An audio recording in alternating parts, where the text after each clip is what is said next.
ओम शांति। सुनते हैं आज की रात्रि कहानी। कहानी का शीर्षक है पेड़ नहीं छोड़ता। एक बार की बात है, एक व्यक्ति को रोज रोज जुआ खेलने की बुरी आदत पड़ गई थी। उसकी इस आदत से सभी बड़े परेशान रहते। लोग उसे समझाने की भी बहुत कोशिश करते कि वो ये गंदी आदत छोड़ दे, लेकिन वो हर किसी को एक ही जवाब देता, मैंने ये आदत नहीं पकड़ी, इस आदत ने मुझे पकड़ रखा है। और सचमुच वो इस आदत को छोड़ना चाहता था, पर हजार कोशिशों के बावजूद वो ऐसा नहीं कर पा रहा था। परिवार वालों ने सोचा कि शायद शादी करवा देने से वो ये आदत छोड़ दे, सो उसकी शादी करा दी गई। पर कुछ दिनों तक सब ठीक चला और फिर से वह जुआ खेलने जाने लगा। उसकी पत्नी भी अब काफ़ी चिंतित रहने लगी और उसने निश्चय किया कि वह किसी न किसी तरह अपने पति की इस आदत को छुड़वा कर ही दम लेगी।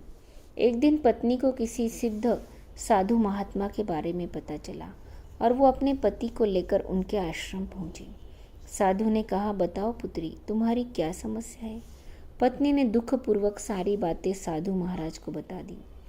साधु महाराज उनकी बातें सुनकर समस्या की जड़ समझ चुके थे और समाधान देने के लिए उन्होंने पति पत्नी को अगले दिन आने के लिए कहा।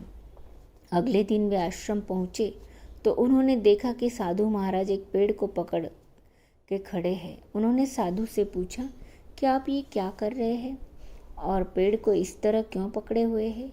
साधु ने कहा, आप लोग जाइए और कल आइएगा। फिर तीसरे दिन भी पति पत्नी पहुंचे तो देखा कि फिर से साधु पेड़ पकड़ के खड़े हैं। उन्होंने जिज्ञासावश पूछा, महाराज आप ये क्या कर रहे हैं? साधु बोले, पेड़ मुझे छोड़ नहीं रहा है, आप लोग कल आना। पति पत्नी को साधु जी का व्यवहार कुछ विचित्र सा लगा, पर वे बिना कुछ कहे वापस लौट गए। अगले दिन जब वे फिर आए तो देखा कि साधु महाराज अभी भी उसी पेड़ को पकड़े खड़े हैं।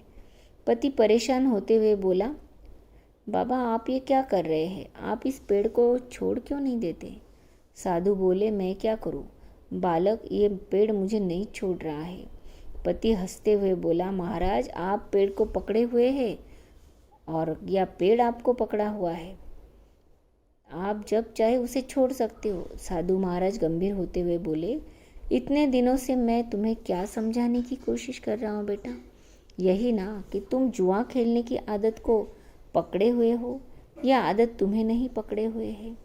पति को अपनी गलती का एहसास हो चुका था। वह समझ गया कि किसी भी आदत के लिए वह खुद जिम्मेवार है और वह अपनी इच्छा शक्ति के बल पर जब चाहे उसे छोड़ सकता है। अच्छा, ओम शांति।